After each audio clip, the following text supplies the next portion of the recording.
Hello, everybody, and welcome to a bonus Worlds of ZZT live stream, where today we're going to be continuing our journey through Jill of the Jungle with the second episode, Jill Goes Underground. And once again, we have Anna here as our special guest, or at least we will when I actually call her, which I am going to do right now.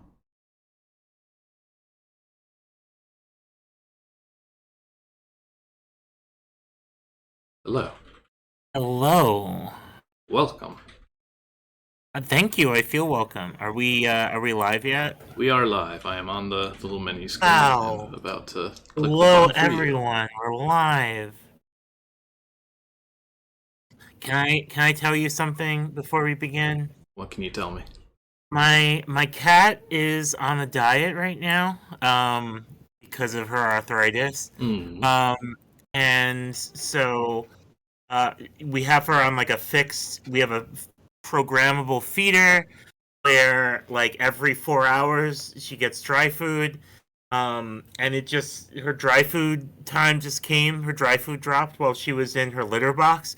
And Oh, no. It has been a long time since I've seen her move so quickly as when she got out of that litter box and ran across the room to her feeding bowl. Just darting around everywhere. Just a little scamper. You love a little scamper. Little scamper. I would do the same thing if I had a device that gave me food every 4 hours. If you had a robot that was feeding you food periodically, you would be at that robot's beck and call. Pretty much. All right. Hello, chat. I do have my gamepad set up for this, so it'll be nice and quiet. Okay, great. Do you have the Gravis gamepad? No, but also yes, I do have like a retro PC, and I do have an old non-USB Gravis gamepad for that. Oh, excellent. Mandatory for Jazz Jackrabbit. Mm-hmm. All right. They don't even let you play the game unless you've bought a Gravis gamepad. That's the way it should be. Mm-hmm. All right, we used to be a country, Dr. Das. Used to be. But now we're going underground with Jill. So this is the second episode. Mm-hmm. I've only ever actually played through this once, which was a couple of years ago when the DOS Game Club podcast picked Jill of the Jungle as their game of the month. Mm-hmm. I remember I enjoyed it, though not quite as much as episode 1, but more than episode 3. It's a downhill journey with Jill. Can I tell you literally this time. Can I tell you this is my favorite of the 3 games? I think this is the best one. I know it's got some interesting locations for sure. I'm gonna get this started. It has my favorite bits in it. It does have some. And I think it has an aesthetic approach that I think is the most ZZT of these three episodes. It's got some very chill title screen music. I wish I could hear it. Yeah, sorry. You know, you're banned from the soundtrack. I can make all the noise in the noisemaker I want. Still here. Love the noisemaker. Oh, there's the yeah. So maybe it's a fool's errand to try and talk over the noisemaker. But I can't hear it, so. We were talking before the stream about how this game is like Jill of the Jungle is like such a product of a moment of technological transition in computing, because so much of the game and its features are built around, hey, you have a sound blaster now. We can, put someone like saying a vocal line into the game. We can put funny noises into the game. We have music that's not PC speaker. We have colors. We have VGA colors. Let's just make a bird out of colors. How about that? This game, it almost feels in some respects like a tech demo, or at least like an advertisement for technologies that people were still transitioning to at the time. Definitely. It was very much a thing that like Apogee was sticking with like EGA quality because that's what people had. And also it looks way cooler. Yeah. But the nostalgia for EGA, if it does in fact exist, had not yet hit, I don't think. These are cutting edge graphics here. There we go. Just when you thought it was over. Nope, Jill continues. I love these. I love this like little planetary border on this screen. So these are the things. So these are the things you can be prepared for in this episode. We're going to explore Montezuma's castle, discover the land of eternal weirdness, venture into the demon's hideout. I bet that will be fun. Can you escape this one? We think not. Oh, sorry, I pressed a button that. Oh no, there's no way to go back. I mean, I've read the important parts. You did.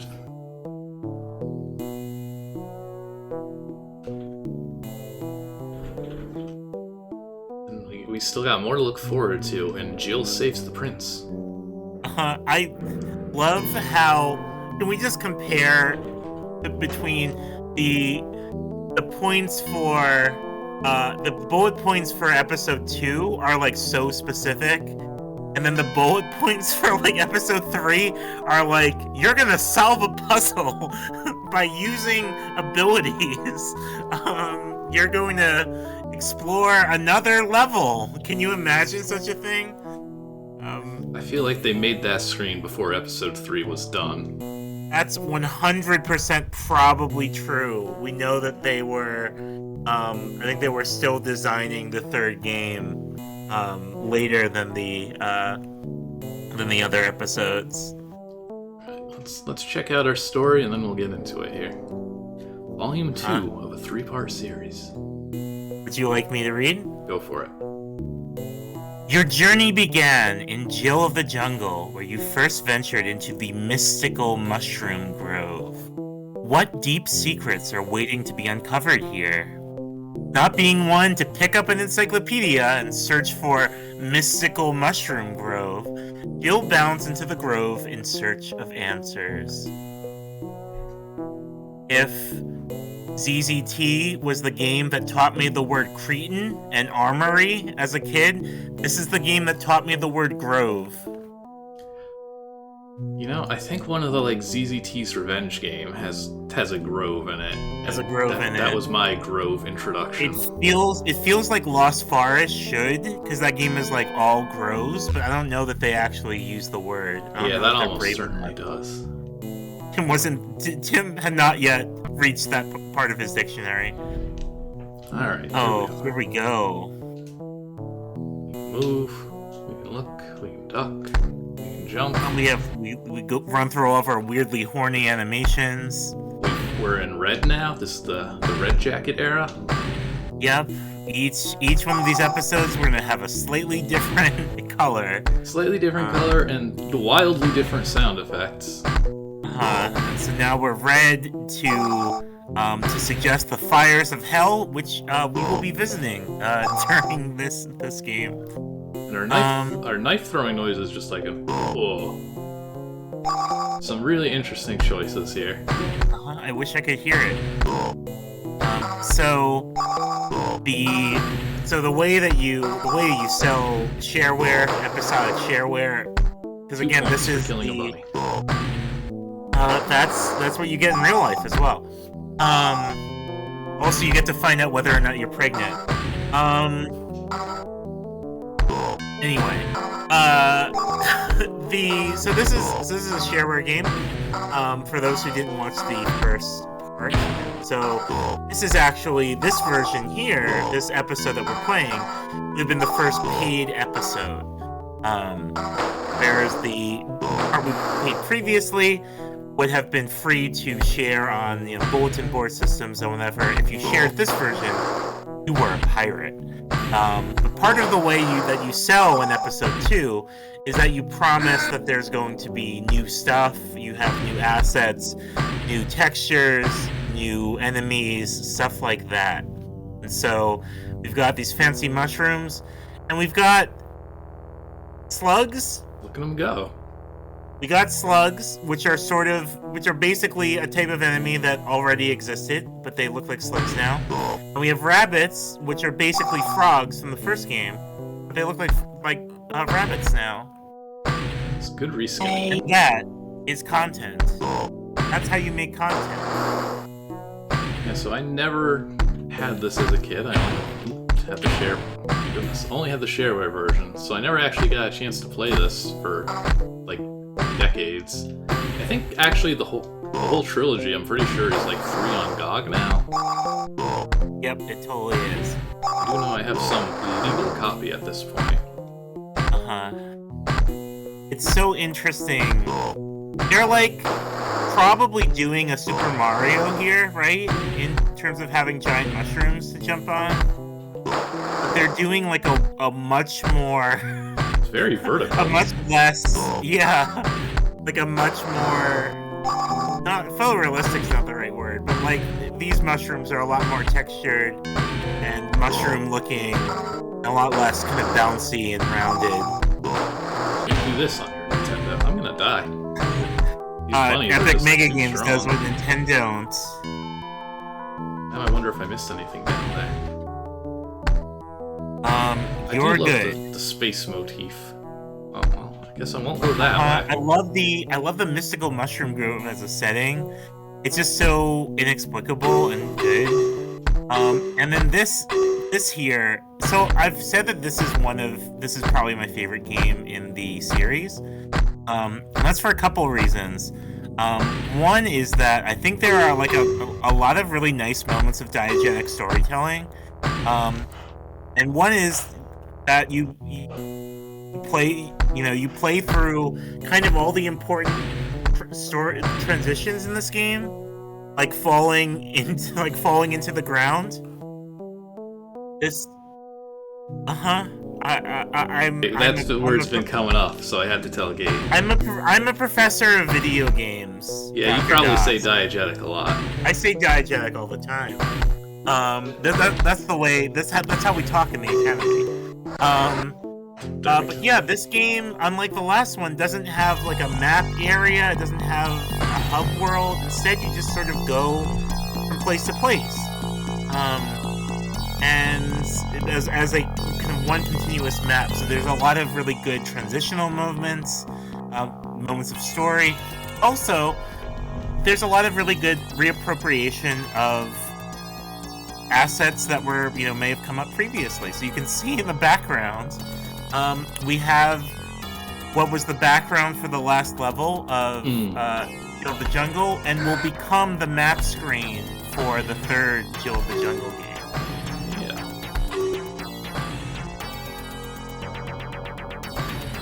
And this is part of why I think this game is like the most ZZT-like. Oh, these guys are new as well. Now there's big slugs, and I really like their turning animation, which is like not need to have as many frames as it does. Yeah, it's great.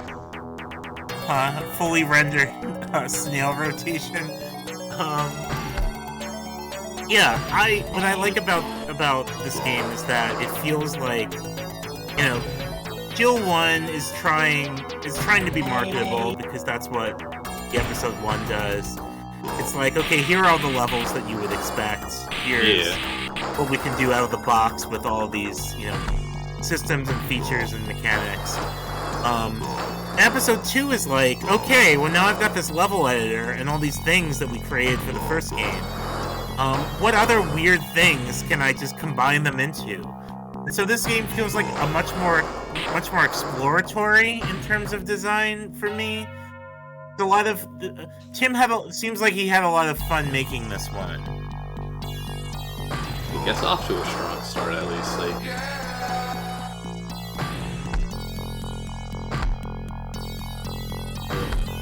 There's a lot of moments that I think are like feel riskier than something that would be in the first game. That was such a You light phase slug. through that snail.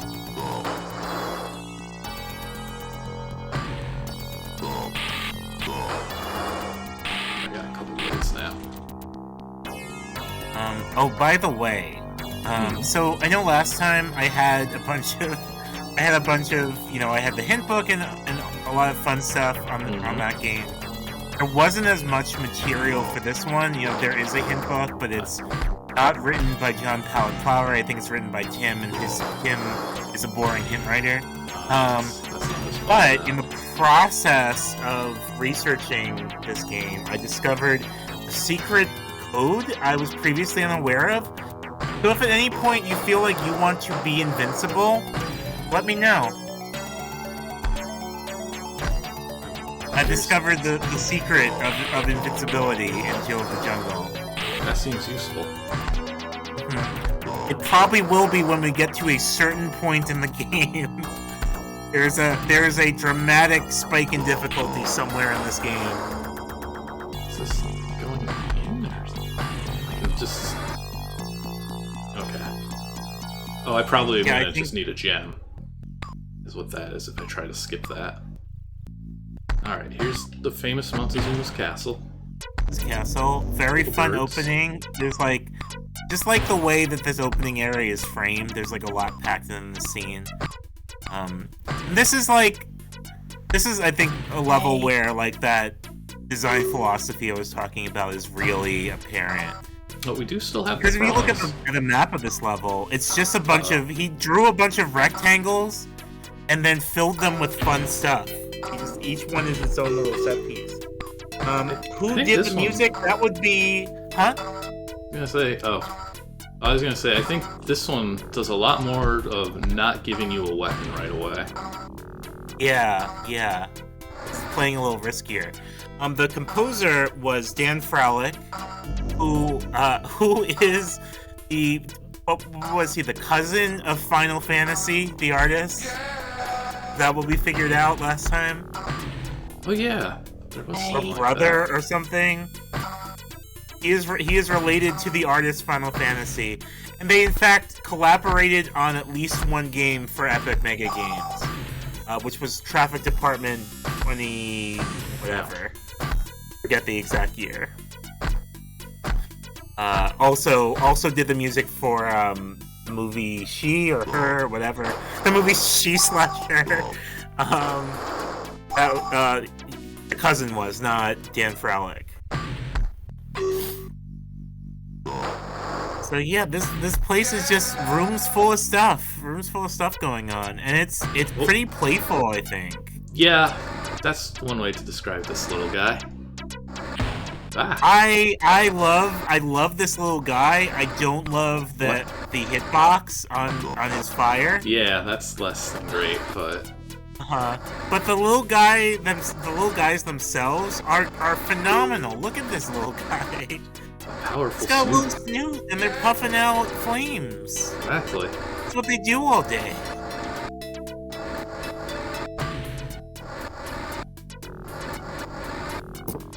Doing their thing. They found a niche, and they fill that niche. Wonderful underground. Also, I like this blue border better than the gray one. It's pretty nice, yeah. That's another thing that they changed from game to game. I think the third episode has a unique border as well. But it's a good color combo we've got going on. Here we've got the yokai blocks section of the game. Another of the... I don't think these were in the first episode, right? I think they are, but not anywhere near like as much as this. Yeah, they're not. They're utilized way more in this one. This is nicer than an invisible maze.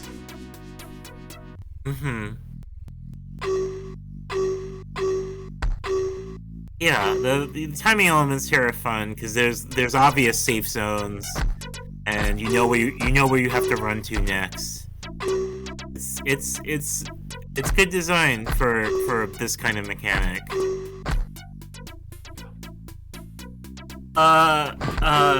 HR in chat asks, is there a bonus for collecting all the apples? Oh.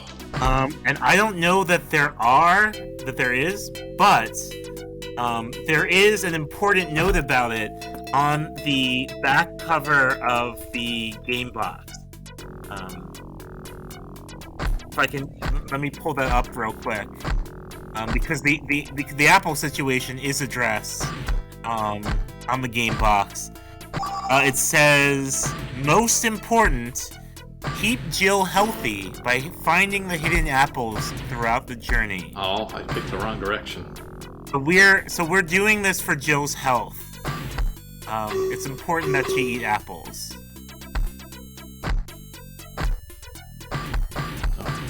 Never gonna see what's over there. These giant vertical window tiles are also really fun. Yeah, it's an odd element. It's interesting, well, because I think the third episode gets a lot more architectural, and so I think that's starting that move in that direction. That we're getting kind of these larger tiles that can be used as like parts of bigger structures. Yeah, it's not all just blocks like right here. It's not all just platforms. This game is more. This one is more abstract, but Jill Rescues the Prince is all about let's recreate a boat, let's recreate a prison, let's recreate a castle. So it's trying to be a little bit more architectural in its design, I think. But we'll discover that when we get there. Oh no, which one? Okay, you solved it. You solved the puzzle. I know how Tim Sweeney's brain works. Probably better than anyone. Speaking of which, here's a fun bit. Now I need to do a low jump. Jill dies. Yeah, go for it. Yeah, okay. Yeah, you gotta just jump straight across with no mid-air adjustments. The spikes are like perfectly arranged around her jumping arc.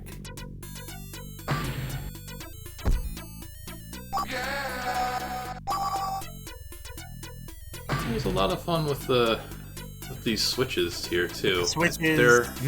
They're a lot more just for puzzles than the first one. Yeah, there's a lot of taking the elements that were introduced and being like, oh, let's just have some fun with them. Let's just explore some things we can do with this element. Good.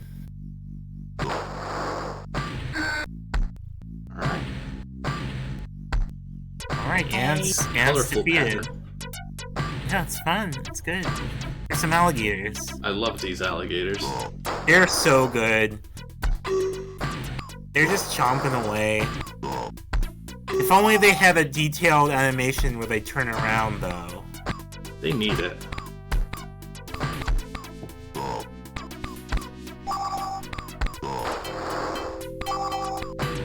This part of the level. Oh, here's Tim's signature. This part of the level is remember to eat that apple for her health. This part of the level is just like rooms full of enemies, but they're being so playful with the elements and the colors and the little brick, the little brick wall Tim built in the background. It's hard for me not to be charmed by it. This feels very super ZZT. Oh, that's not a bad comparison. Yeah, this level is basically the that level of Proving Grounds. That's like the Whirlpool of Death. Is that the level? It might be. The one where you just like shuffle from one set piece to another. Oh, well, speaking of which, we're going to heck. Time to go to hell. Heck. Okay. So, get ready to die. So what's interesting, well, I guess we can talk about it in a moment. Here are some demons.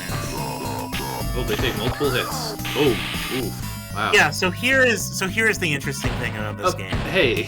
Is that there seem to be a couple different versions of the game out there. And in one of them, each of these demons dies in one hit. And in the other, which seems to be this version, they take many, many hits each. Way too many hits. These are like ghosts and goblins demons. Yeah. So this Jill part, does not have for iframes. This part, you die a lot. Let me remind you, we do know the secret of invincibility. Although if you turn it on, I don't know if you can turn it back off. They cooperated real nicely that time, though. They just let you go. I do love these like silhouette. Yeah, that's really good. It's so distracting that there's just like so many. It's like an overwhelming number of enemies that take too many hits. But like, yeah, there's like a lot of fun stuff going on in the background. I love the silhouettes that are made of just like empty blocks. He's making little hell castles. They are not worth fighting. They are not. I want to just try and run to the end. That wasn't moving. Alright.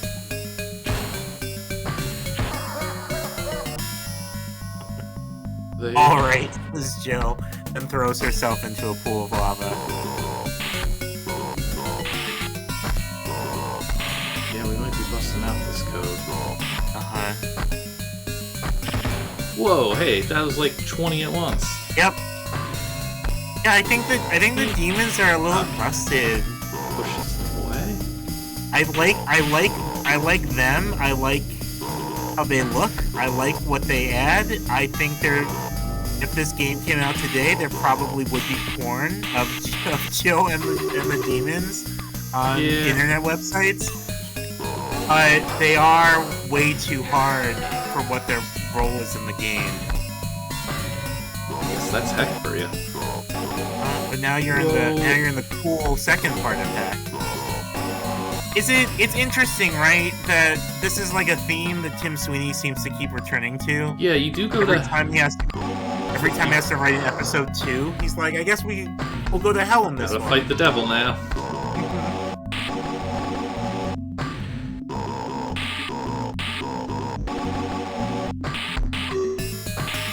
This part is interesting but tricky because it's where you really feel that Jill has like a very fixed jump height. As opposed to like, it's something like Super Mario where it's like the longer I hold down the button, the higher I jump.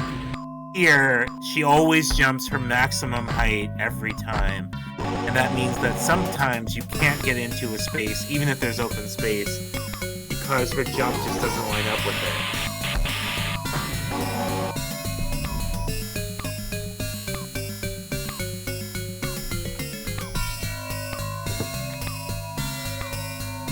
Hello, CGH. Welcome to the underground. Welcome to hell. I guess technically now we're in the underground of hell. Yeah, the blade is fun to throw at least. It always makes me feel like I'm like Xena Warrior Princess, which is was a fun fantasy for me to have as a little kid. I don't know, was this pre-Xena for me? I don't remember. That seems very incorrect.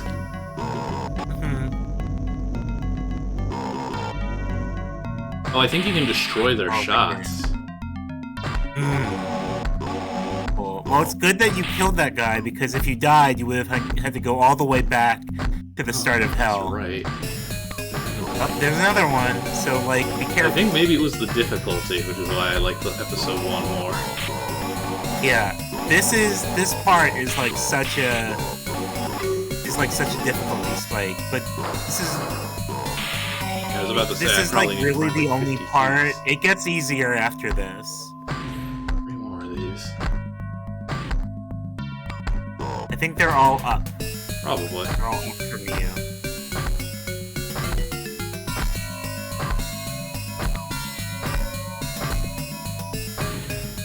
Remember to collect apples to stay healthy.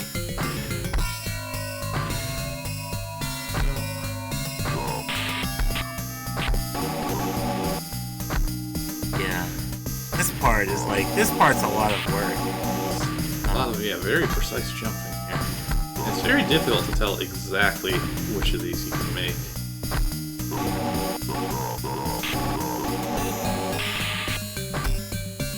Yeah, I don't know. The 1-2 punch of like the Gauntlet of Demons, and then like this part, which takes a lot of time and trial and error, and comes really early in the game. Like, probably put a lot of people off of this game.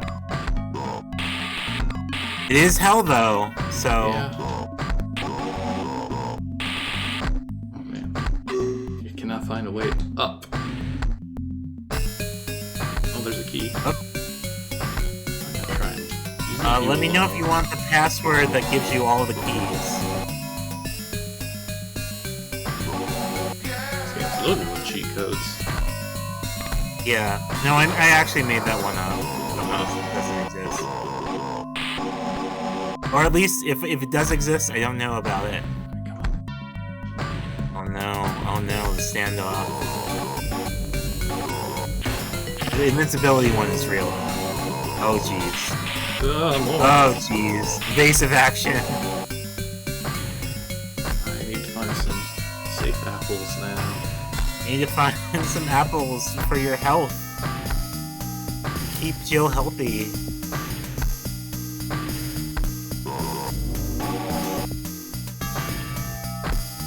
I do like the ridiculous particles that come off of enemies when you hit them with things.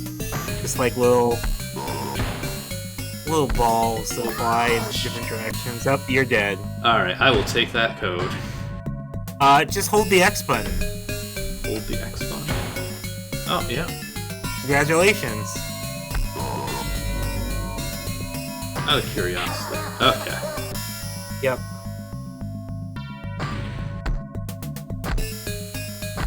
So yeah, now Jill is protected by a sacred light, and she is. Oh, I think maybe it reset because you died. That cool S. You got the cool S. Some great particles though when you're. Oh no, you're still safe. That's great. Jill is protected by God's holy light from the scourging flames of the demons. All the stuff you've done down here should still be in play. There's a key.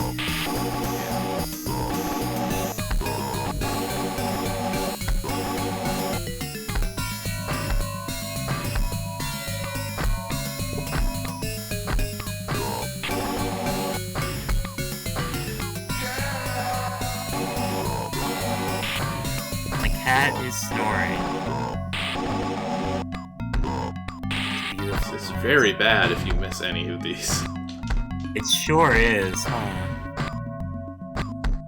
It's like very hard to find the right angle to hit some things. I think if you go, you can get to the left and get around. Oh my god. I get to turn into a bird like I did in the first episode. I think this is the last. Is this the last one? This might be the last one. There we go. There we go. Go as left as I can, hopefully. There are demons over here. Still Up there it is. That's the last one. Okay. Well, I hope that's the right one. The last one. That should be the last one. You really fill this inventory. There's one more. Oh my god. I was wrong. I'm sorry. Ugh.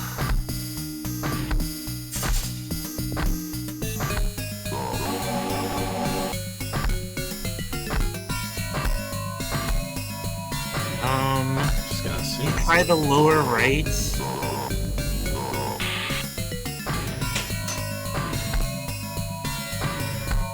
Oh, no, there's something.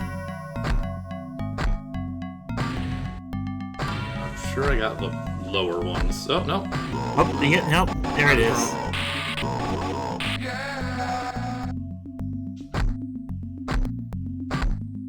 Cool. Good work. Can we get some yeahs in chat? It's a really big hurdle. It's a lot. This level is like so much. I remembered it as being much later in the game than it was. Also, we kind of just like immediately did the back of the box stuff, the stuff in the ordering form. We've gone to Montezuma's castle. We've descended into heck. There's nothing to look forward to. The red puzzle. There's the Land of Eternal Weirdness. Oh no! Don't forget about the Land of Eternal Weirdness. Yes, we do have also, that. this part is fun. I like this part a lot. This is like an enemy manipulation puzzle. Safe. Good idea. Oh, okay. The boulder just turned around because it saw me. That's very. That's how boulders think.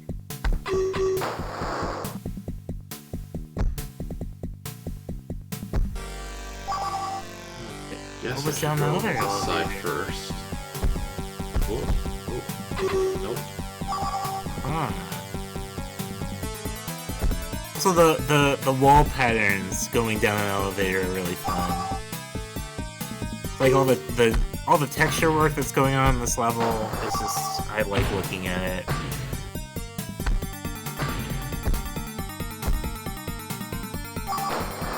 Oh, this is neat though. I do like this. You must manipulate orb.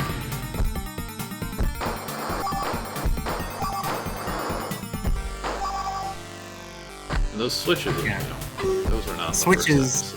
Yeah, the switches are new, and they do a few fun things with it. A.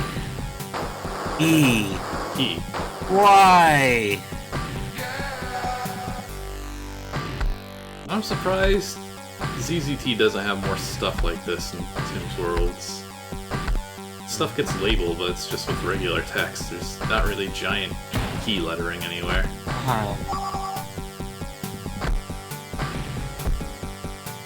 This was obviously the natural evolution of labeling. Oh, time to fall again. You're right about these backgrounds, though. Yeah, they're fun. Oh, I love the little flag. This little bit with the flag and the little parapet and the water. Check it out, it's the intro to Unreal.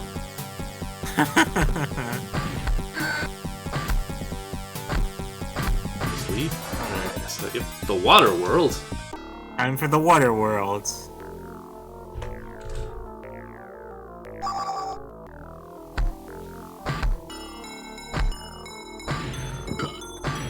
Jill immediately dives into the water and drowns. Yeah. I'm at least gonna try and avoid doing that.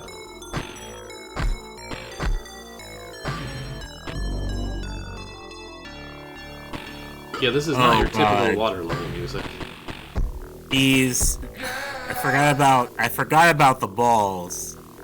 These little green bouncing balls are like the meanest enemies in the game, actually.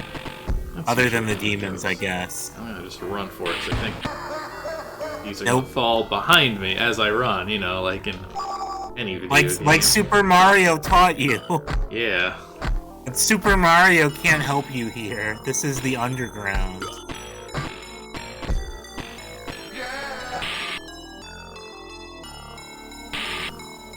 Jill has to learn patience. A skill I think she's bad at.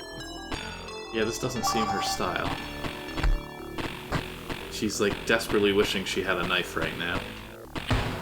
I just wish I could somehow kill these orbs with a knife.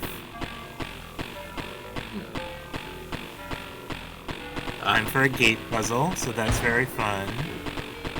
A gate puzzle where you have to run by an enemy to figure out what's going on.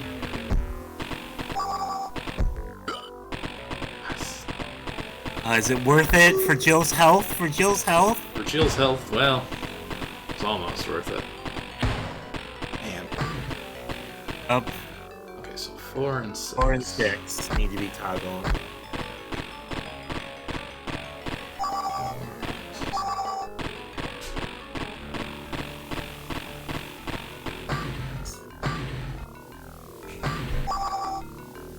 Okay. We got our jellyfish friend again.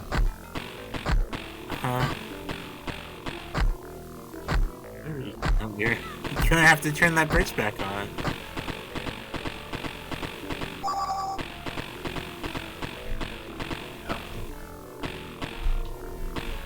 Don't worry, it's almost time to be a fish.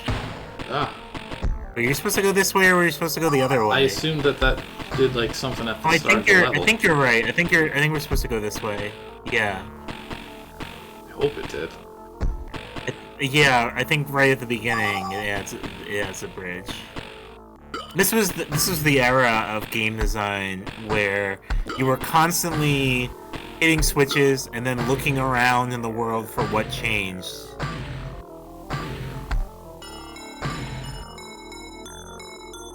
Yes, okay. An apple.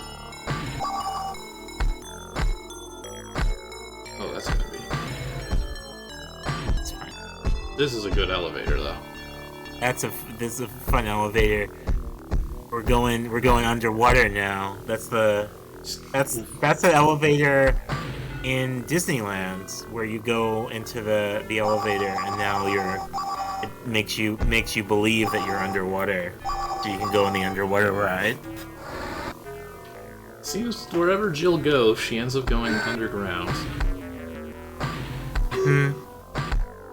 Alright, fish mode. I love one of my favorite things, my favorite dumb moments in this game is how the arc of those apples makes you believe that when you turn into a fish, you're gonna float down, you're gonna continue to travel in that arc and get those apples, but you just fall into the water like a dead weight. All your momentum stops. It's great. She's not used to being a fish. Who among us? Who among us? Well, is the green herring still here? I think that's the green herring's tooth sona. I don't know. Very bitey. They're very bitey. I love the underwater enemies in this game, though. Whenever they get to show up, it's a treat.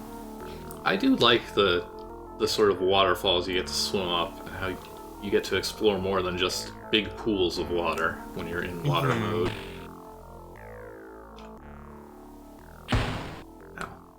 Ow. I like the jellyfish. I like all the bubble trails you leave behind. And each little sprite moves at like a different speed.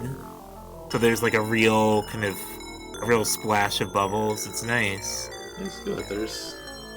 I bet Tim felt proud of it when he programmed it.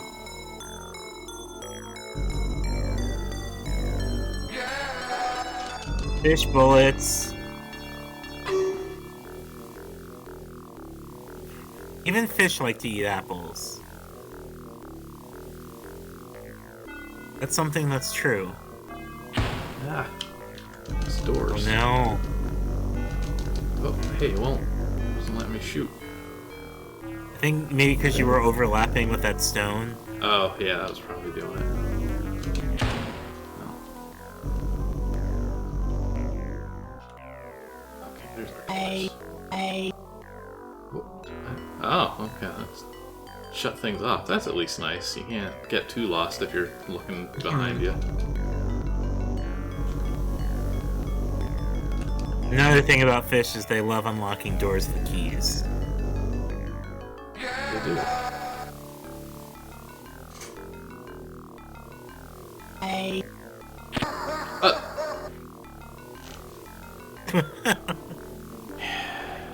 In death, we transform back into a woman. No, see, I'm already going the wrong way. Fish don't die. Well, my apples are... I think they wanted you to keep your momentum. I think when Tim designed that, he forgot that that's how the game works. Probably.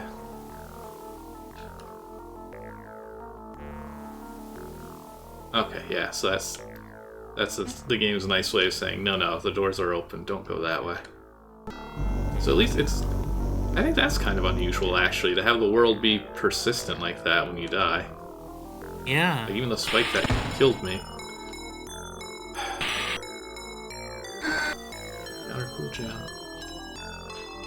It is really nice because I can't believe I dodged that. Jill, it was good. Because Jill doesn't have any, fixed amount of lives.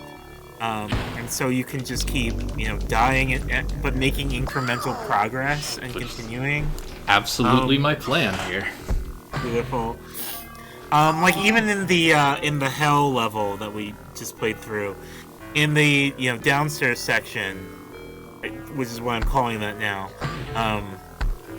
If you break some blocks, collect some keys, and then die, you have to still fight to return to that area. But then once you do, like all the blocks you've broken are still broken. All the keys you've collected are still collected. So it's kind of forgiving in that way. It's nice. I like it. Here's how you get to. Here's how you go back. An arrangement. Huh? The fish switch.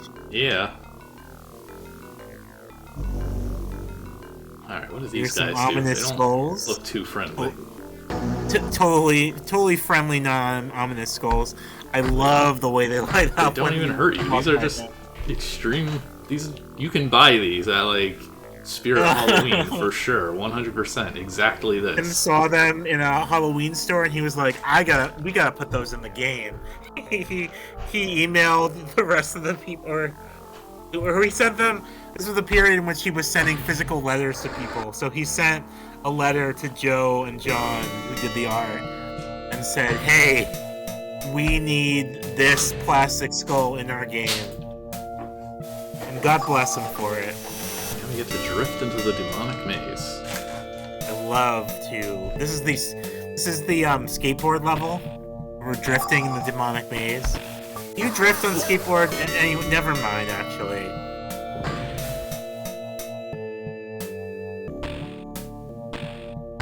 this level is rough.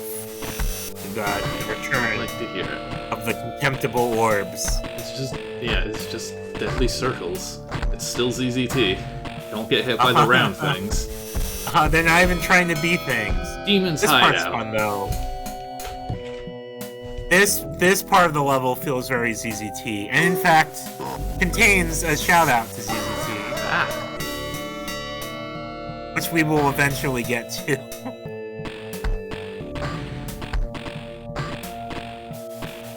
This first part is such a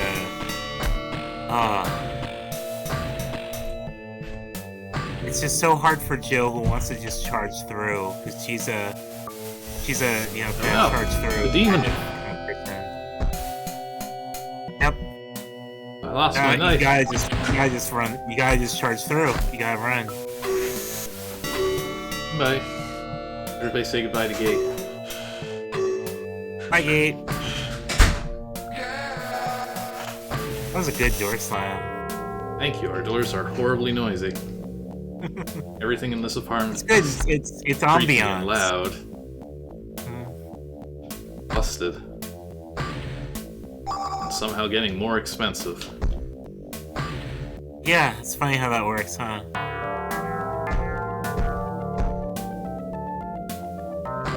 Maze? I don't want to go that way. You do actually. The maze is fun, and more importantly, there's a shout out to ZZT there, so we have to. That's true. But it's also this is like another really super ZZT part of the game, I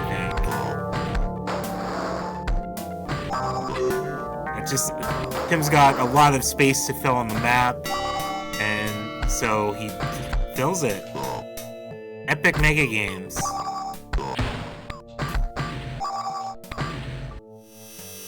I like the pose I got her in for this. Yeah, that's nice. Oh, she's flexing.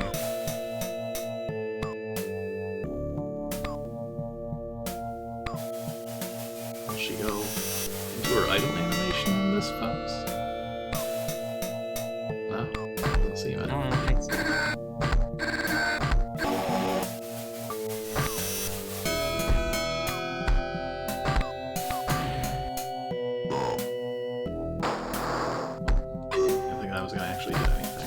through the knife because it's fun to throw knives. That's how we all feel about knives. I like that S that falls down for no reason. That's the uncool S. The least cool S possible. Not cool. Is the most two-dimensional way you can draw an S. Alright, we got a maze. This part's fun. Tim's writing on the walls. He's doing some, doing ZZT things. He's got little numbers, which I think is cute. Yeah, all the floors. Let you know what level of the maze you're on. That actually is helpful. Like, I would have appreciated that in the horrible heck part when I was looking around for keys. This too. There is only one key hidden in this maze. That I don't mind so much. Oh no, my knife. Jill, you gotta learn how to, like, aim down. She can't. Jill has. This is a hard maze. Jill has the same back condition that I have, where she just can't bend at all.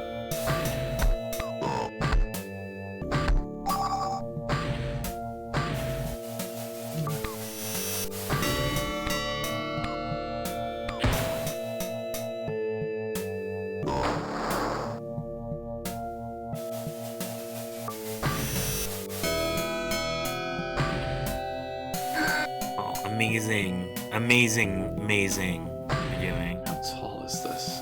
I know we want to go to the top. We want to go to the top. I think you're on the right path.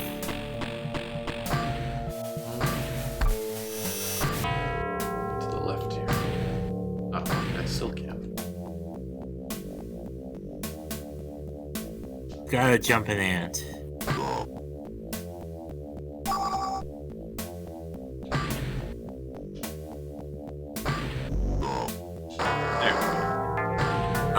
That was good. You finessed that ant. There's an M. Uh-huh. Gotta go down to go up, it looks like. Oh my god. Whoa, what are you? Tim this is just a little guy. Hey, Tim put an S and an M in this level. Well. What are you trying to tell us, Tim? These ones get little turning animations. They're very cute. I love these guys. I think this is the only place in the episode they appear. And they're great. They're just little guys. They're not even doing, like, all of these little back and forth enemies are essentially the same enemy, but we've got multiple ones of them that just look different, and it's nice.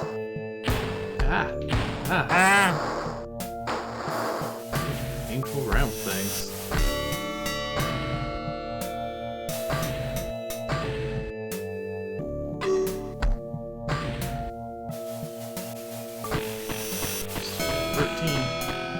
Yep. Is that how tall we made it? It is. Alright, here we are. This is the reason we're playing this game. This is the entire reason we had to play this game. Long live ZZT. And hey, it's 2023. I think it's living. ZZT successfully lived long. I think ZZT's doing great, actually. Jill's getting a little offended by it. Are you taking a screenshot? Is that what's going on right now? I love this weird little mystical fringe. Yeah. Along the tiles up there. I don't think we've seen that yet. You seen Jill anywhere? Oh, I didn't get the screenshot of that. Everybody's playing ZZT instead. But she nodded because she has seen Jill anywhere. At least getting out of here is easy. I say as I'm smacked by a boulder and a bug. And that boulder's coming to get me again. Okay, well, there's one more key, and this one is the hardest one to get of all. So brace yourself. Ah, well. Okay, good work. I knew you'd be up for it. Oh, now see, white text on a red background. That's ZZT. And the whole idea of like pacing a level by being like, here are 4 doors. Here are 4 paths. Each one has a key. Play Kill a Blaster. No. I had fun with that as a kid. It's not great, but it was fun as a game to mess around with on the computer. I remember last time I was here, I said something about Overkill not being a good game, and there was a lot of blowback for that. It was highly controversial. It'll bounce into the bonus level. Oh yeah. I need it. Oh, we got some. If I recall, we got some music in this one. This is a good track. Oh boy, my favorite kind of bonus: precision platforming.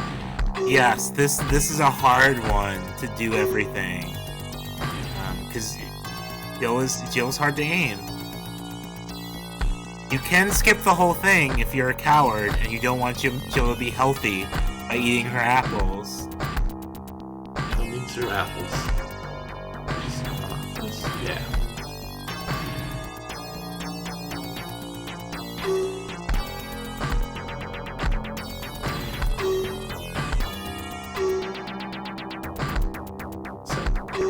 The highest possible score.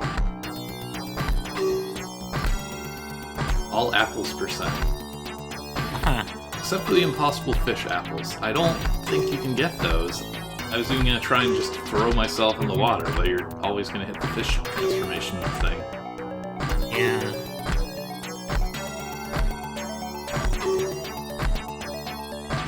Tim Sweeney's false apples. Who bit these apples? That's a good question. Every single apple that we've encountered has just had a chunk taken out of it. Someone is going around eating apples and then just like leaving them. Maybe it was the prince. Oh, good narrative building. Yeah. We've been on his trail the whole time. And that's actually why it makes sense for them to end up together, is because they both love apples so much.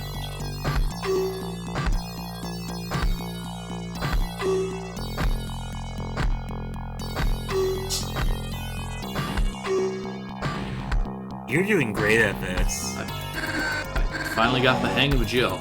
It's easier when there's no, like, demons everywhere. Cool. That's it. Alright. That's it, you won. Bonus level complete. Alright, here we are. Here we go, yes. I love this place. Do you recognize this this mosaic tile that's being used here? This little gradient tile? That's like the Mystic Mushroom Grove stuff. I think that's like in the ending of the first game. Uh-huh. What about in the background here, behind where it says Land of Eternal Weirdness? It's these weird tiles, yeah. I don't get. These are one corner of that sun that appeared in the sunset in the background of that one level. That is just being used as a gradient tile. Now just look at our cool colors we got.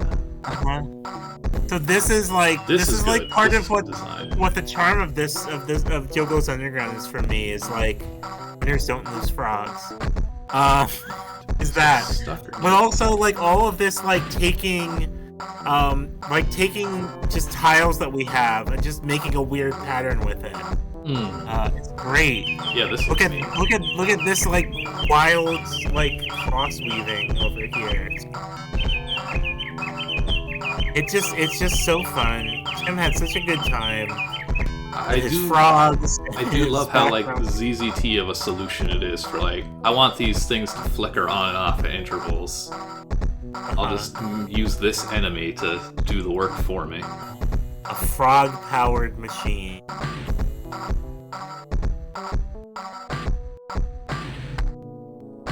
Bob Proct in chat says Tim gave himself permission to get a little weird with it. He's at his best when And he does. I love that for him.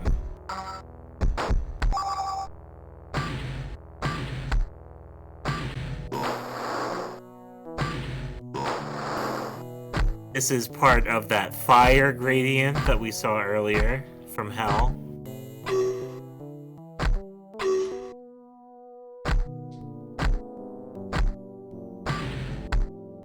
Uh-oh. Uh-oh. Uh-oh. Uh-oh.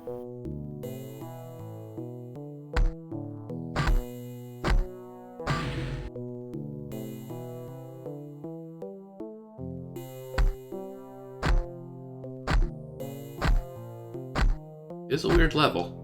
He wasn't wrong.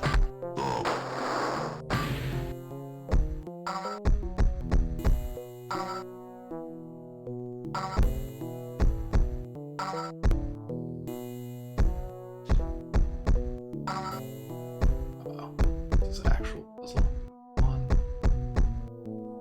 It isn't really. I mean, the puzzle isn't figuring out how to manipulate those things. I just need 4. Okay, that's not so bad. It's very green over there suddenly. Going back to the jungle. There's a tile from the trees that I don't think we've seen this game. We're finally getting a jump power up. This one goes a lot later on that kind of stuff. Yeah, well, you say that now. You say that now, but they ask you to hold on to that opinion for like another 5 minutes. Well, it took a while to show up at least. Extra jump. Yeah, but I love all the wallpapers in this level that are just like random tiles taken out of their original context. It's just great. It's extremely good to me. These two. Bird puzzle. Oh, okay.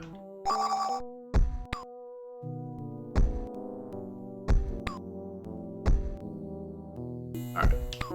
And this is kind of game design that we've been kind of building on this idea of enemies manipulating. Hope you froze them. Of enemies manipulating switches for a while now.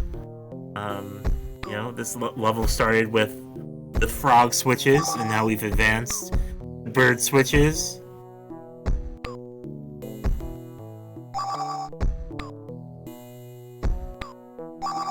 There we go. Bird frozen forever. It's just surprisingly good how many kind of puzzles you can come up with these mechanics.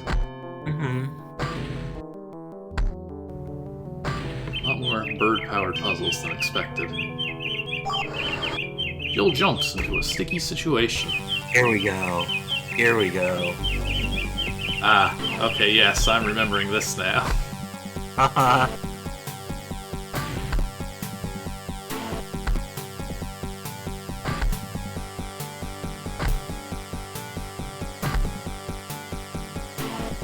Tim heard my wish, and the monkey's paw finger curled.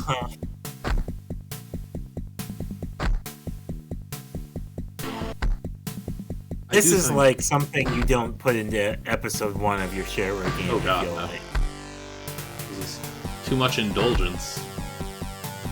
You have 5 jump power-ups? 6? No telling where she'll leap.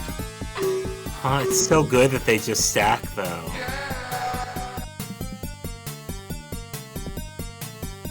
I think there might have been a moment in the first game where we had 2 of them at once.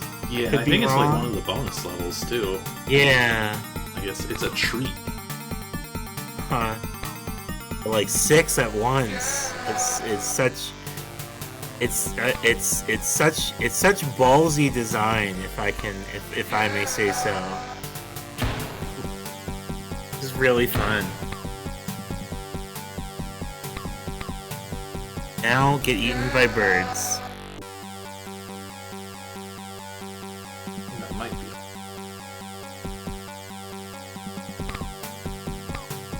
I know, Tim has always felt like a at least 4 keys kind of guy to me. Jill better think fast. Think fast! Oh. I love the eyes that follow you. They're so great. They're used like once in the first game. Think fast! Oh, not fast enough. Mario Maker level here. It really is. This really is a level that happens when, like, with just like Tim staring at the editor, being like, what haven't I done yet?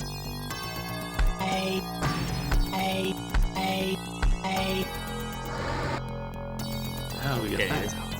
It's the last level, I believe, before the ending.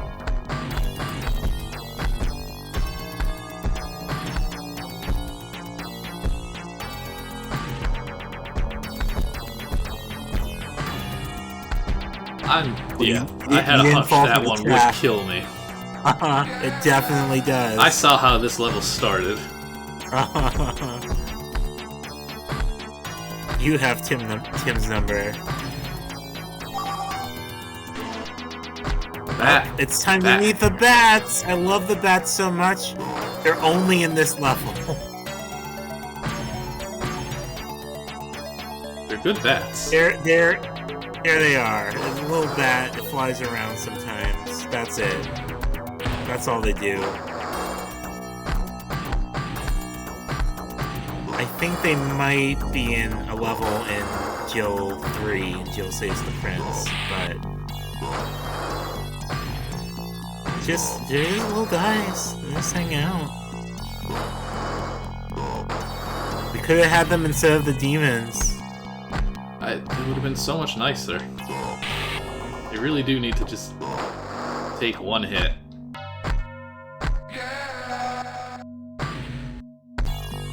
The fact that I've definitely played a version of this game, like a build of this game, where they do just take one hit suggests to me that at some point they did take one hit and it was changed. Look at this little asshole. This is the meanest little guy in the game. It really is just a ZZT bullet. I like the ascents we're doing here. I guess, we are leaving the underground. Yeah, this game has a good... There are some good ascents in this game.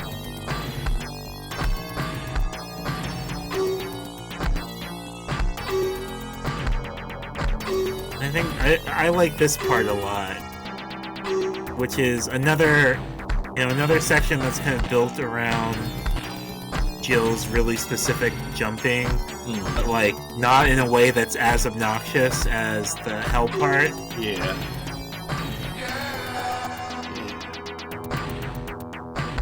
It looks like this place is full of holes, but mechanically it isn't because of the way that Jill's collision and jumps work, which to me is really fun.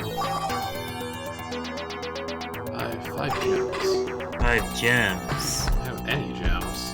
We don't have any gems. We just have keys. Where are we gonna get those gems?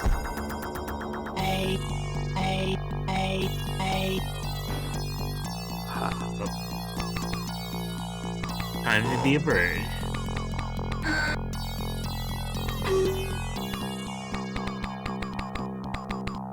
So this is the thing that I do like a lot, that we saw, also happened a little bit in the first game. The idea of like a level that's like has like 2 layers. Yeah, this is really neat. Because there's like a version of this that you do as a fish in the first level, where you go through it once as Jill, and then you go through it again as the fish. And it's very fun to like re-explore the same space with like 2 different skill sets. I just wish I still had my bat friends now. Eat lava apples for your health. They're just like baked apples.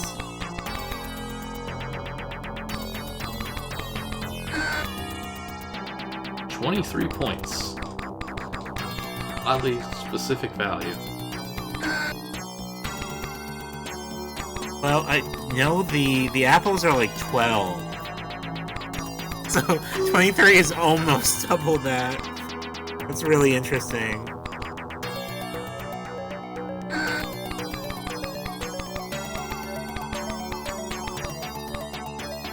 Let's see, we got 5. I think you've cleared out the bat hanger.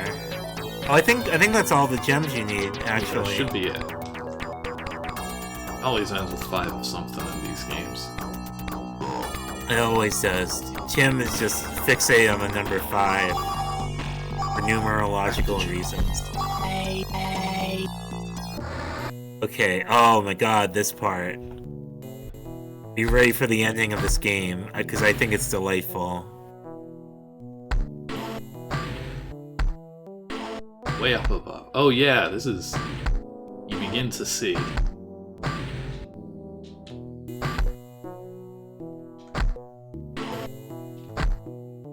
The light of day.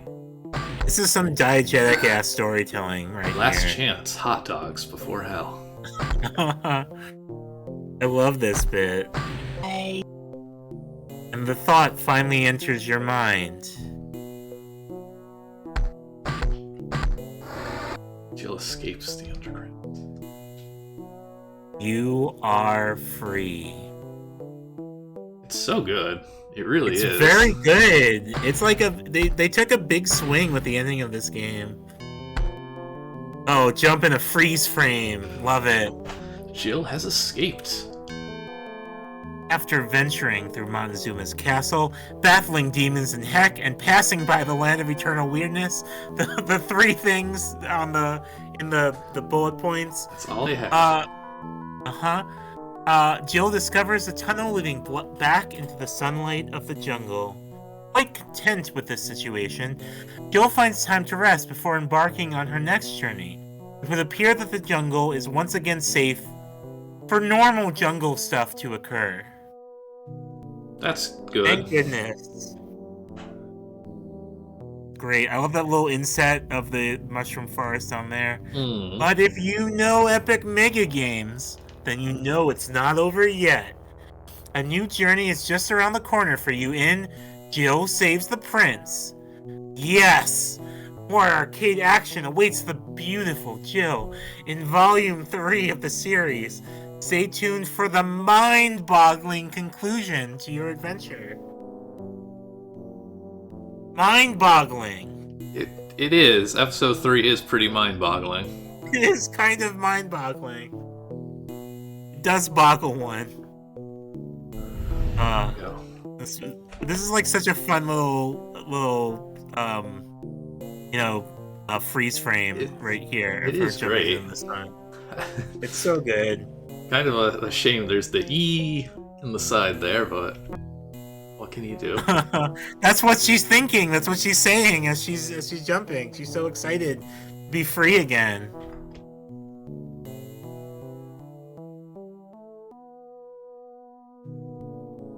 This is a jungle, not Disneyland. I think this is all the same text. This seems pretty familiar. This is all the same. Yes, I remember you must learn lots of cool knife tricks to win. It's not wrong, though. Like, it's genuinely interesting the amount of nuance you can put on the knife throwing. And we saw... I saw you doing some pretty cool knife stuff out there. Yeah, there were some cool maneuvers. Your weapons in this game are very non-conventional. It's not really just straight line projectile. It's always has something going for it. Yeah, it's genuinely interesting. Alright, well, thank you for... Well, we went underground, venturing to and the we underground. came back out. That is gonna do it for today. That was fun. Again, other than the if it wasn't for the absurd difficulty... If it wasn't for literal hell, then this game would be so much more of a light, breezy adventure. It would. I mean, even we still got through in like a little more than an hour. Mm-hmm. There's a lot of good bits in it. There's a lot of stuff that I like a lot. There are a lot of moments of just like a lot of low key moments of cleverness, but then also like a few really ambitious moments of cleverness. Mm. I like it, and it's very different than either the first Jill of the Jungle or what Jill Saves the Prince is going to be. I think. It really does emphasize just the weirdness. I guess it's the Tim the leans first all the one way was into really the weirdness. the first episode is very much just what do you put in a jungle game. It doesn't really. Well, I guess it does have like, is it Arg's Dungeon or whatever? I guess that one's a bit out there, but for the most part, it's just like, here's the jungle hut, here's the vines. Here's the jungle castle, here's the jungle tree, And then Jill Saves the Prince is going to be like, here's the aqueduct. Explore our richly detailed level design. But Jill Goes Underground is like, here's a weird puzzle. I made it out of the sun. Which to me is just like so quintessentially ZZT in spirit. Definitely. All right. Well. But yeah, thank you for having me. Thank you for joining me. Can I plug I plug my stuff? Do your plugs. Okay, great. Hello. You can find me on co-hosts at Cybergirl. The word cyborg, then URL. That's where I post all of my nonsense, pretty much. You can also find all of my games and writing and weird little things at w.itch.io. Itch.io. I released actually 3 new things this month, which you can check out. I released a new RPG, a new solo role-playing game, Magpie My Moonlight. I've released a new book of porn, Tenderly They Affix You to the Surgical Wall. And I just released yesterday a new mimetic hazard game that no one should play. So you can find those all at w.itch.io. And that's it. Sounds Thanks wonderful. for having me. Thank you. All right, I'm gonna disconnect the call and then I'll do my own goodbyes and that'll be that. Okay. See ya. Later.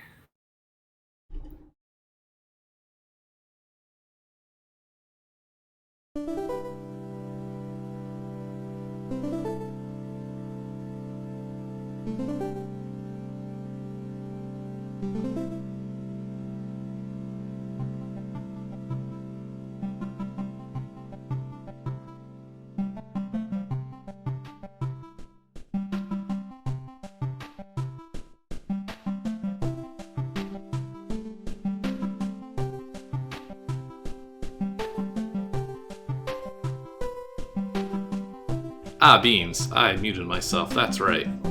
Alright, well, let me start that over. Thank you all for watching. As I was attempting to say, the bonus streams like these, they are from our subscriber goals that show up at the top, the little rotating text. There you go, there it is now. Whenever we hit one of those, I schedule one of them. We're slightly behind. There's one more before we're caught up, and then after that, it's once we hit these goals. But we will be doing episode 3 at some point. That's going to be the next one. And I've got some stuff in mind. Actually, I should probably just reveal. When we hit that next goal, my bonus stream, what I plan to do is the shareware CD that I had as a child that I found ZZT on. Somebody finally uploaded a copy to archive.org.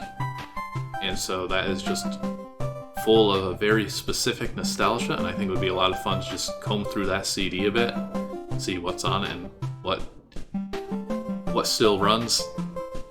But I think that'll be enjoyable. And I guess that's about it. We will be back again tomorrow with some more unpreserved ZZT worlds. as well as Friday, I gotta put up a poll again and see what we're playing next. If you enjoy the streams, give us a follow, subscribe if you can, or you can always support the site on Patreon, and all this stuff winds up on YouTube and like. So if you miss anything, you can catch it later. Alright, I'm gonna have some water, I'm gonna have some lunch. Thank you all for watching, hope you had fun, and hope to see you next time. Later.